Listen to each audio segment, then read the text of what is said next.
नमस्कार। टीवी 9 बिहार झारखंड पर राग बिहारी के साथ मैं हूं भविष्य त्यागी। बिहार में विधानसभा चुनावों को लेकर सबसे बड़ा जो गुणागणित है वो सीट बंटवारे को लेकर बैठाने की कोशिश की जा रही है। एनडीए में किस तरह के समीकरण सीट बंटवारे को लेकर सेट किए जा रहे हैं, इसको लेकर चर्चा करेंगे, क्योंकि अंदर खाने खबरें ये आ रही हैं कि एनडीए में लगभग फॉर्मूला जो है सीट बंटवारे का तय हो चुका है।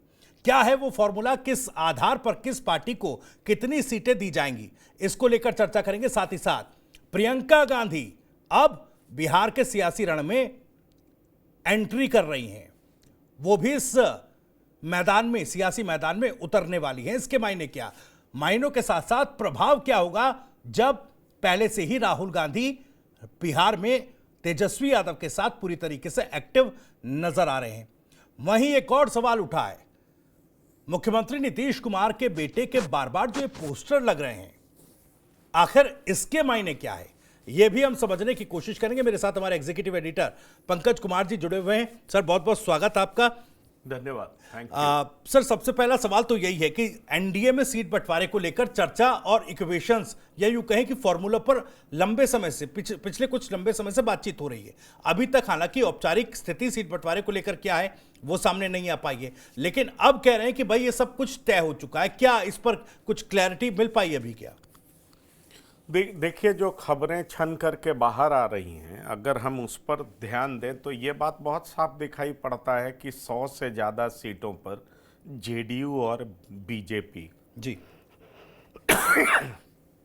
लड़ेंगी। तो 100 से ज़्यादा सीट का मतलब यह है, कहा जा रहा है 105 सीट हो सकता है जेडीयू का और 103 102 सीट हो सकता है बीजेपी का। जी, तो ये समझिए कि ठीक है, 100 से ज़्यादा सीट पर दोनों लड़ रही हैं, लेकिन जेडीयू का सिंबॉलिकली 1 2 3 सीट ज़्यादा हो सकती हैं, बीजेपी की कम होंगी। बिहार विधानसभा में जेडीयू बड़े भाई की भूमिका में होगी, यही मकसद होगा सिंबॉलिकली पूरा करने का। जी, लेकिन जहाँ तक इस पूरी खबर में एक बहुत महत्वपूर्ण बात जो है वो ये है कि एलजेपीआर को 20 से ज़्यादा सीटें नहीं मिल रही हैं। एलजेपीआर अगर बहुत ज़्यादा ना नुकुर करती है, मतलब चिराग पासवान की पार्टी करती है जी, तो उसको 2 सीटें और मिल सकती हैं। मतलब 20 से 22 सीट आप लगा लीजिए किनको मिलेगा, तो चिराग पासवान को। जहाँ तक सवाल है 108 208 205 से लेकर के 208 सीटें जी, जेडीयू और बीजेपी के बीच में बटेंगी। तो अगर हम 208 लेते हैं और 20 सीट चिराग पासवान का लेते हैं तो कितना बचा? 228 जी, और टोटल कितनी सीटें हैं? 243। तो 15 सीटों का बंटवारा जीतन राम मांझी और उपेंद्र कुशवाहा में होगा। तो ये समझिए, मेरी जानकारी में 7-7 सीट जीतन राम मांझी और उपेंद्र कुशवाहा को मिलेगा, 20 सीटें चिराग पासवान को मिलेगा और बाकी की जो सीटें हैं वो जेडीयू और बीजेपी के बीच में बट जाएंगी। जी, तो अब ये समझा जा सकता है कि कई सारी पार्टियां जिनकी एंट्री हो सकती है। मेरी जानकारी में ओम प्रकाश राजभर भी बिहार से चुनाव लड़ने जा रहे हैं, उनकी पार्टी भी, सुहेलदेव समाज पार्टी भी बिहार से चुनाव लड़ेगी। जी, तो उसको बीजेपी अपने कोटे से मैदान में उतारेगी, ये संभावना है। संभावना ये भी है कि निषाद, जो संजय निषाद हैं, आपको ध्यान होगा मंत्री भी हैं योगी कैबिनेट में, वो भी अपने उम्मीदवार उतार सकते हैं। तो क्या उनको भी बीजेपी अकोमोडेट करेगी? दरअसल माना यह जा रहा है कि मुकेश साहनी को काउंटर करने के लिए संजय निषाद को उतारा जा सकता है, वो अपने उम्मीदवार उतार सकते हैं। जी, तो इस तरह की लड़ाई आपको देखने को मिलेगी। पर इस पूरी कहानी में अगर एक बेहद दिलचस्प पहलू है तो वो ये है कि चिराग पासवान को 20 सीटें मिलने जा रही हैं। तो क्या मतलब समझा जाए कि चिराग पासवान जो कि 40 सीट की डिमांड कर रहे थे, कहा जा रहा था 30 से कम पे मानेंगे नहीं। अब जो खबरें बाहर आ रही है उसके हिसाब से एनडीए उनको 20 सीट से ज़्यादा ऑफर करने नहीं जा रही है जी, और लाख चिराग नाराज होते हैं तो 2 सीट और बढ़ा करके दिया जा सकता है, कुल मिलाकर के 22 सीटें होंगी।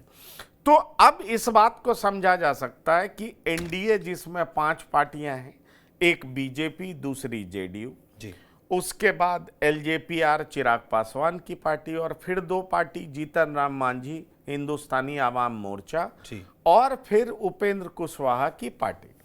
अब सवाल उठता है इन पांचों में जिस तरीके से सीटों का बंटवारा होगा उसकी चर्चा हमने आपके साथ कर दी। अगर ओम प्रकाश राजभर को भी एंट्री बिहार में मिलता है तो बीजेपी अपने कोटे से उनको सीट आवंटित करेगी, ये भी हमने बता दिया। संजय निषाद भी अगर चुनाव लड़ने आते हैं और बीजेपी उनको अकोमोडेट करती है, क्योंकि संजय निषाद को इसलिए उतारा जा सकता है कि मुकेश सहनी को कैसे काउंटर किया जाए, तो उनको सीटें कितनी मिलेंगी ये देखना दिलचस्प होगा। तो बहरहाल एनडीए के भीतर जो सीटों की केमिस्ट्री है और जो सीटों के बंटवारे की बात है वो हमने आपके साथ साझा की। जी, सवाल ये है कि जैसा आपने तमाम आंकड़े बताए, 40 सीट की डिमांड चिराग पासवान कर रहे थे और खबरें ये थी कि किसी भी स्तर पर चिराग पासवान को इस बार बीजेपी नाराज करना नहीं चाहती है। तो ऐसे में क्या इस आंकड़े पर, जब 20 से 22 का आंकड़ा है, तो इस पर क्या चिराग पासवान सेटल डाउन हो पाएंगे, या बाकी जो 7-7 सीटों का आंकड़ा बता रहे हैं हिंदुस्तानी आवाम मोर्चा और उपेंद्र कुशवाहा की जो पार्टी है, क्या वो वहां पर सेटल डाउन हो पाएंगे? देखिए, अगर जहां तक सेटल डाउन का सवाल है तो चिराग पासवान को लेकर के हमेशा एनडीए में एक बात उठती रही है कि चिराग एनडीए में कब तक रहेंगे, क्या वो एनडीए को छोड़ देंगे।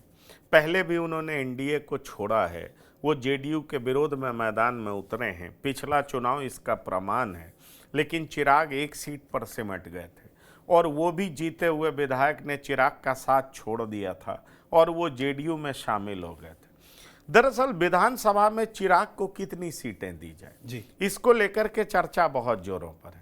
चिराग कुछ भी कहें, एनडीए में जो उनकी ताकत का आकलन होगा और जो बड़ी पार्टियां हैं, चाहे जेडीयू है, बीजेपी है, वो जिस तरीके से चिराग के ताकत का आकलन करेंगी ये दोनों पार्टियां, उसी हिसाब से चिराग को टिकट मिलेगा। अब आप देखिए कि चिराग के पास फिलहाल विधानसभा में एक भी सीट नहीं है, तो चिराग को 20 सीट अगर ऑफर किया जा रहा है तो वो कम तो नहीं है। जहां तक हो सकता है कि वो ये सवाल उठाएं कि लोकसभा में उनका 100% स्ट्राइक रेट है, तो 100% स्ट्राइक रेट है, पर सबको पता था कि नरेंद्र मोदी के नेतृत्व में चुनाव लड़ा जा रहा है। माफ करिएगा। तो अब सवाल उठता है कि विधानसभा चुनाव में नीतीश कुमार के नेतृत्व में लड़ा जाना है। अब ये एनडीए का बड़ा घटक दल, उसमें भी बीजेपी तय करेगी कि चिराग को कितना सीट देना है। चिराग अगर नहीं मानते हैं तो अभी तक जो खबरें आ रही हैं 2 सीटें और बढ़ाई जा सकती हैं, मतलब 22 से ज्यादा सीटें चिराग को नहीं दी जाएगी। अब देखिए ऐन वक्त पर क्या होता है वो देखना दिलचस्प होगा, लेकिन चिराग के बारे में यही बात आ रही है। और वैसे भी आप भविष्य नजर डालें तो चिराग केंद्र में मंत्री हैं, चिराग के पास बेहतर विकल्प क्या है। अगर वो प्रशांत किशोर के साथ भी जाते हैं तो उनको केंद्र से अपना मंत्री पद छोड़ना होगा, और नहीं जाते हैं तो क्या चिराग पासवान कभी भी आरजेडी के साथ जाएंगे क्या, कांग्रेस के साथ जाएंगे क्या, ये भी एक बड़ा सवाल उठता है। तो ये देखना दिलचस्प होगा चिराग क्या करते हैं। लेकिन मेरी जानकारी में चिराग को एनडीए की तरफ से इतना ही ऑफर किया जाए। जी, एक सवाल इसमें यह भी बनता है कि भाई कब तक ये पूरा जो फॉर्मूला है इसको एक औपचारिक तौर पर ये अनाउंस कर दिया जाएगा किसको कितनी सीटें दी जा रही, क्योंकि अभी तो चुनाव नज़दीक आ गए हैं और कैंडिडेट्स के नाम पर भी मंथन पार्टियां अपनी अपनी तरफ से करेंगी, तो जाहिर तौर पर उससे पहले या फिर इसका इंतज़ार करेंगे कि जो विपक्षी खेमा है वो पहले इस पिक्चर को क्लियर कर दे, अब उनका गठबंधन क्या किस तरीके से सीट शेयरिंग को लेकर इक्वेशन बना रहा है, उसके बाद कुछ अनाउंस हो। देखिए, मुझे जहां तक लगता है कि 10 सितंबर तक एक तरीके से मोटा मोटी अंडरस्टैंडिंग हो जाएगा कि आप और हम लोग इतनी सीटों पर चुनाव लड़ रहे हैं और उसके बाद असली लड़ाई शुरू होगी कि कौन किस सीट से चुनाव लड़ेगा। सवाल केवल नंबर ऑफ सीट्स का भी नहीं है, सवाल ये भी है कि भाई कौन सी सीटें हमको चाहिए, क्योंकि अब कई सारी ऐसी सीटें हैं जहां एनडीए हारती नहीं है। तो वो सीट से कौन लड़ेगा, जेडीयू लड़ेगी, बीजेपी लड़ेगी, एलजेपी-आर लड़ेगी, हिंदुस्तानी आवाम मोर्चा लड़ेगी, उपेंद्र कुशवाहा लड़ेंगे। तो दरअसल इसको लेकर के भी एक फॉर्मूला तय होगा कि भाई जितने विनिंग सीट्स हैं एनडीए के उसमें कैसे बंटवारा होगा। फिर लूजिंग सीट्स जो एनडीए कभी जीती नहीं है या ज्यादातर हारी है, उसको कैसे बांटा जाएगा। फिर जो सेमी विनिंग होगी कि कई एक बार हार हुई है एक बार जीत हुई है, जी। तो उस हिसाब से वो बंटवारा किधर जाएगा।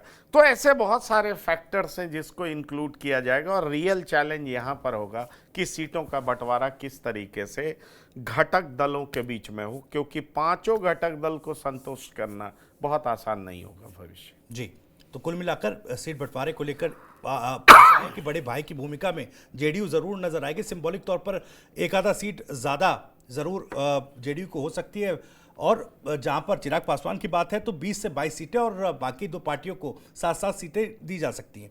ठीक है, इससे अलग जो बिहार की राजनीति में सवाल उठ रहा है वो सवाल प्रियंका गांधी को लेकर है। प्रियंका गांधी अब एंट्री करने जा रही हैं। राहुल गांधी पहले से ही एक्टिव हैं। बुलेट यात्रा, न जाने कौन कौन सी यात्रा को लेकर वो फिलहाल बिहार की राजनीति में अपना एक एस्टेब्लिशमेंट तैयार करने की कवायद कर रहे हैं। अब प्रियंका गांधी एंट्री करेंगी तो उसका क्या प्रभाव और क्या मायने। देखिए, प्रियंका गांधी ने जिस तरह का दिन चुना है जी। 26 और 27 तारीख, बिहार में आज 30 का व्रत मनाया जाता है। जैसे अगर आप पूरे देश की बात करें तो आपको याद होगा कि करवा चौथ जैसे मनाया जाता है कि अपने पति की लंबी उम्र की कामना की जाती है। जी। बिहार, पूर्वांचल, झारखंड, इन सब जगहों में 30 व्रत इसीलिए रखा जाता है कि अपने पति की लंबी उम्र की कामना की जाती है। महिलाएं व्रत रखती हैं और उसके बाद वो अपने पति के लंबे उम्र के लिए पूजा पाठ करती हैं। साथ ही साथ गणेश चतुर्थी का भी पर्व है, बिहार में ये भी मनाया जाता है। कहीं आज मनाया जा रहा है, कहीं कल मनाया जाएगा। जी। ऐसे में सवाल उठता है कि इस 26 और 27 तारीख का चुनाव इस मायने में इम्पॉर्टेंट है कि एक तो वो सुपौल से अपनी यात्रा शुरू करने जा रही हैं। जी। सुपौल रंजीत रंजन वहाँ से कभी एमपी रही थी, जो कि पप्पू यादव की पत्नी है। जी। और दूसरा, कल प्रियंका सीता जी की मंदिर जाएंगी, सीता जी के मंदिर में वो पूजा पाठ करेंगी और निश्चित तौर पर वो महिलाओं को अपनी तरफ आकर्षित करने का प्रयास करेंगी। हम सबको पता है कि नीतीश कुमार की जीत का असली आधार, असली वजह कोई है तो वो महिला वोट बैंक है। तो महिला वोट बैंक को कैसे साधा जाए, कांग्रेस चाहती है कि महिला वोट बैंक को अपने तरफ कैसे किया जाए, रिझाया जाए। इसलिए आपको ध्यान होगा कि कांग्रेस ने बहुत जोर दे करके कहा कि जैसे हमने बेंगलोर में अनाउंस किया, जैसे हमने तेलंगाना में अनाउंस किया, जैसे हमने झारखंड में मैया योजना अनाउंस किया, उसी तरीके से हम बिहार में भी महिलाओं के लिए कुछ खास करेंगे। सवाल ये उठता है कि कांग्रेस की बातों का बिहार में किस तरीके से असर पड़ता है, मतदाता किस तरीके से उसको देखते हैं। लेकिन प्रियंका गांधी का बिहार में उतरने का मतलब बहुत साफ है कि जब से वो औपचारिक तौर पर प्रभारी बनी, महासचिव बनी, और उसके बाद बिहार में ये उनकी पहली यात्रा है कि बिहार वो पहुंचेंगी, 2 दिनों की यात्रा करेंगी, अपने भाई की यात्रा में मजबूती से पार्टिसिपेट करेंगी, महिलाओं को अपनी तरफ आकर्षित करने का प्रयास करेंगी, नीतीश कुमार के वोट बैंक पर बड़े पैमाने पर सेंधमारी करने का प्रयास करेंगे। ये हम सबको पता है कि प्रियंका का भी अपना चार्म है, उनके समर्थक हैं।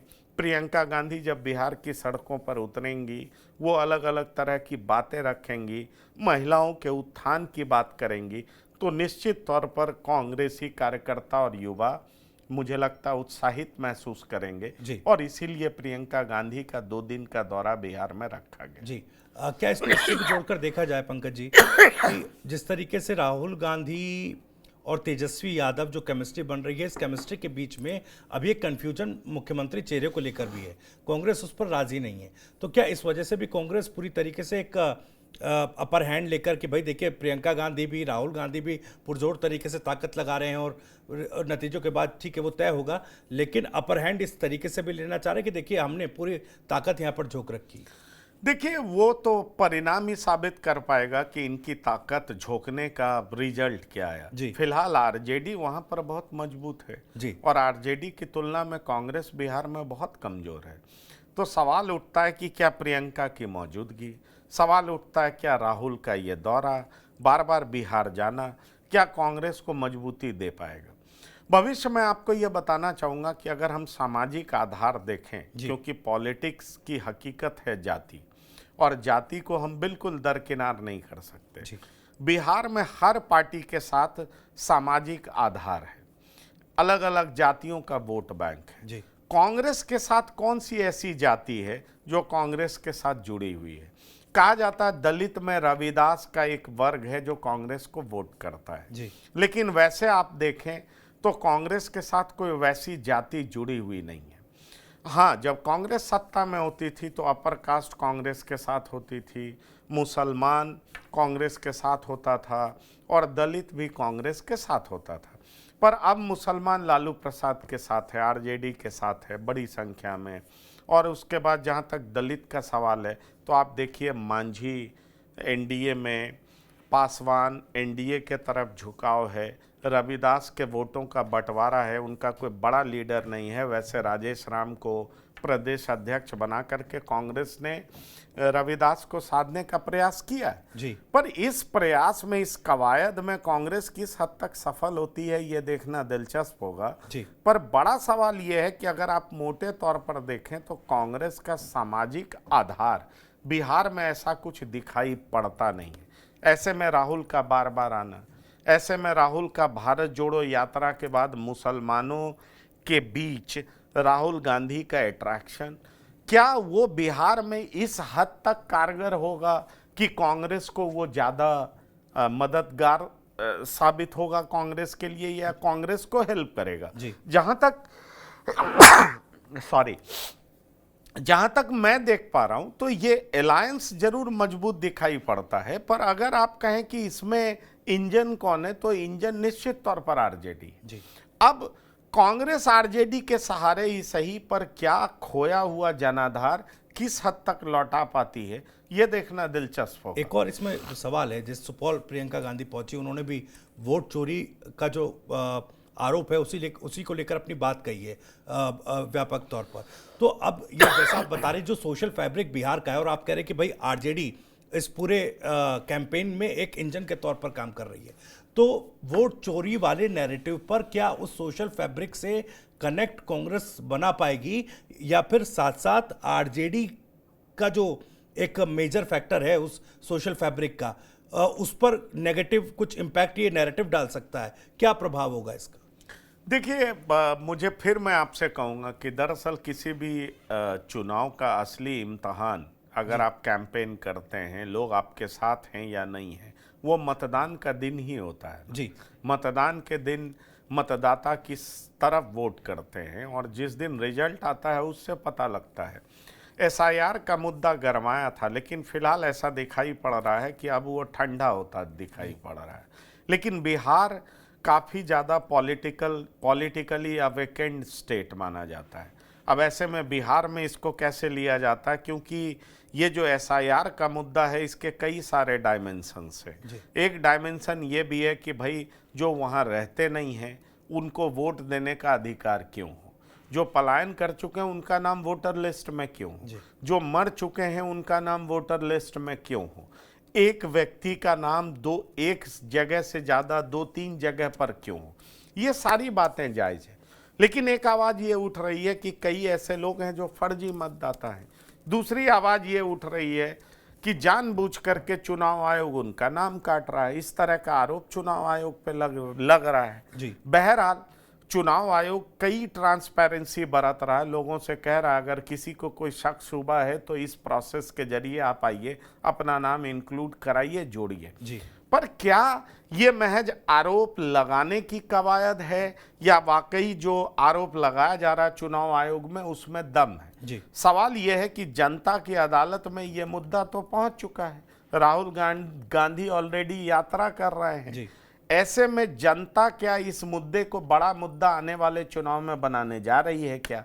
ये एक बड़ा सवाल है। और मैं जैसा भविष्य बार बार कह रहा हूं कि दरअसल इसकी परीक्षा होनी है, और परीक्षा होने में बहुत ज़्यादा समय भी नहीं है। तो लोग इसको कितना बड़ा मुद्दा मानते हैं और किस तरीके से लोग जो इसका विरोध कर रहे हैं उसके पक्ष में वोट करते हैं या उनके विरोध में वोट करते हैं, तभी पता चल पाएगा कि चुनाव में ये कितना बड़ा मुद्दा था। चलिए, इसके साथ साथ एक और सवाल आज राग बिहारी में जो खड़ा हुआ है वो निशांत के पोस्टर्स को लेकर है। नीतीश कुमार के बेटे जो हैं उनके लगातार पोस्टर्स जो हैं वो लगाए जा रहे हैं। जेडीयू दफ्तर के बाहर एक और ये पोस्टर जो है जिसमें लिखा गया विकास पुरुष का बेटा बिहार का भविष्य, इस तरह के संदेश देने की कोशिश इस पोस्टर में की गई है। किस तरीके से इसको देखा जाए, क्या राजनीतिक या चुनावी पॉइंट ऑफ व्यू से इसके मायने क्या है? देखिए, भविष्य में इसका मायने ये देख रहा हूं कि आज न कल निशांत के हाथों पार्टी की बागडोर सौंपी जाएगी। जी, जेडीयू को बचाना है तो निशांत को आगे आना हो, जी, क्योंकि जेडीयू का भविष्य अब किसके हाथ में सौंपा जाएगा, इस बात को आप समझिए। इसलिए निशांत का फोटो बार बार लगाया जाता है, उनका पोस्टर बार बार लगाया जाता है। जेडीयू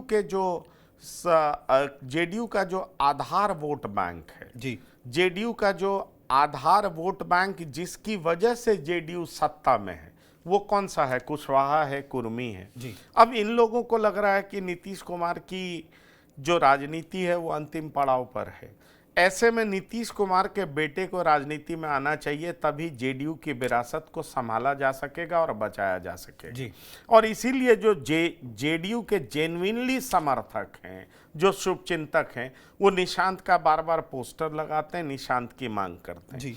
वैसे निशांत का जो आव भाव है, जिस तरीके से पब्लिक में अब उनका कंडक्ट दिखाई पड़ता है, जिस सौम्य तरीके से वो कई बात का जवाब देते हैं, लोगों से सवाल करते हैं और साथ ही साथ अपने पिता पर लगाए हुए किसी भी तरह के आरोपों का जवाब देते हैं, उससे एक बात तो बहुत साफ नजर आता है कि निशांत भी अपना मन बना चुके हैं कि उनको राजनीति में आना है।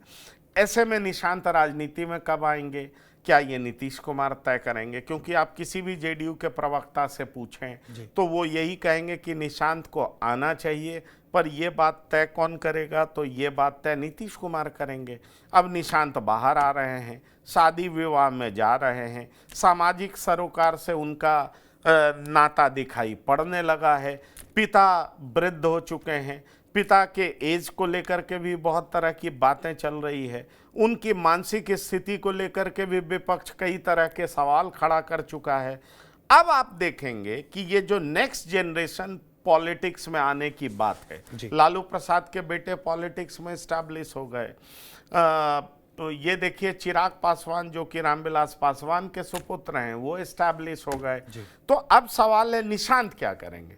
44 साल के निशांत हैं, इंजीनियरिंग कर चुके हैं और एक जो बड़ा वोट बैंक है कुर्मी और क्वेरी का, वो भी तो अपने नेता की तलाश कर रहा है। उनको लगता है कि भाई हमारा नेता कौन होगा। अगर जेडीयू से नीतीश अलग हटते हैं या नीतीश रिटायर होते हैं या नीतीश का तबीयत उनका स्वास्थ्य साथ नहीं देता है, तो उस जगह को उस स्पेस को भरने वाला भी तो कोई चाहिए। और उस स्पेस को भरने वाला अगर कोई उपयुक्त व्यक्ति नजर आता है तो वो नीतीश कुमार का बेटा निशांत ही नजर आते हैं। इसीलिए बार बार कार्यकर्ताओं की आवाज, जो जेडीयू के शुभचिंतक हैं, जेन्युइनली जो जेडीयू को पावर सीन से बाहर देखना नहीं चाहते, जो जेडीयू को लगातार सत्ता में बने रहना देखना चाहते हैं, जो जेडीयू को ना तो डिफंक्ट पार्टी देखना चाहते हैं, जो जेडीयू को ना तो बीजेपी या फिर आरजेडी का पिछलग्गू देखना चाहते हैं, इनफैक्ट जेडीयू के डिस्टिंक्ट आइडेंटिटी को बरकरार रखने के जो पक्षधर हैं, वो लोग अब बार बार मांग उठा रहे हैं कि भाई निशांत को आगे लाइए। और आप जितना भी क्षेत्रीय दल है आप उठा करके देख लें, भाई डीएमके बचा तो क्यों बचा? स्टालिन ने नेतृत्व संभाल लिया इसलिए बचा।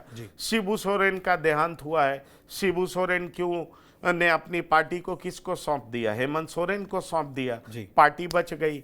एलजेपी में 2 डिवीजन हुआ, एक चाचा ने संभालने का प्रयास किया, दूसरे बेटे ने संभालने का प्रयास किया, और रामविलास पासवान का असली वारिस कौन होगा लोगों ने तय कर दिया लोकसभा चुनाव में, और वो चिराग पासवान निकले।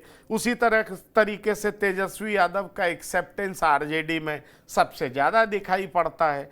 तो सवाल उठता है, विरासत अगर उनके सुपुत्र संभालते हैं या परिवार के लोग संभालते हैं तो पार्टी बची रह जाती है। ऐसा क्षेत्रीय पार्टी के केस में देखा गया है। तो अब जेडीयू को बचाने के लिए निशांत को आना पड़ेगा, ऐसा जेडीयू के शुभचिंतक मानते हैं। उनके आधार वोट बैंक वाले लोग मानते हैं कि अगर जेडीयू को बचाए रखना तो निशांत को लाना होगा, इसलिए निशांत का आप बार बार पोस्टर देखते हैं। बीजेपी के कंपैरिजन में जो परफॉर्मेंस पिछले चुनाव में जेडीयू का रहा उसको देखते हुए क्या ये जो कोशिश की जा रही है जेडीयू समर्थकों की तरफ से, क्या ये कोशिश एक चुनावी एक्सपेरिमेंट में भी तब्दील हो सकती है?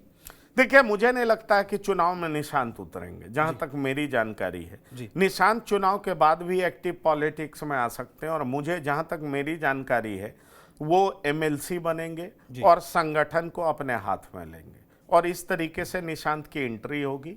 संगठन उनके हाथ में होगा और एमएलसी बनते हुए वो एक्टिव पॉलिटिक्स में एंट्री मारेंगे। मैं भी ये देख रहा हूँ कि निशांत आने वाले समय में पॉलिटिक्स में आने जा रहे हैं, लेकिन मैं ये बिल्कुल नहीं देख पा रहा हूँ कि निशांत आने वाले समय में विधानसभा का चुनाव लड़ेंगे। चलिए, बहुत बहुत शुक्रिया सर इस तमाम जानकारी के लिए, तमाम सवालों को बेहतर तरीके से डिकोड करने के लिए। तो कई सवाल थे, अब एनडीए में सीट बंटवारे को लेकर क्या फॉर्मूला तय किया जा रहा है उसको लेकर थोड़ी क्लैरिटी जो है वो मिली है। साथ ही साथ प्रियंका गांधी जब एंट्री अब ले चुकी हैं बिहार की चुनावी राजनीति में, तो उसका इम्पैक्ट किस तरीके से होगा, किस तरीके से महिला वोटर्स को वो कहीं ना कहीं एक तरीके से लुभाने के लिए एक दांव के तौर पर देखी जा रही हैं। तो उधर जेडीयू की विरासत को आगे बढ़ाने के लिए ये समर्थकों की जो पोस्टर पॉलिटिक्स है ये कितना काम करेगी, इस पर आगे और भी क्लैरिटी के साथ जवाब वक्त देगा। फिलहाल राग बिहारी में इतना ही, लेकिन बिहार झारखंड से जुड़ी तमाम खबरों को सबसे पहले जानने के लिए आप सब्सक्राइब जरूर कीजिए। TV9 बिहार झारखंड। नमस्कार।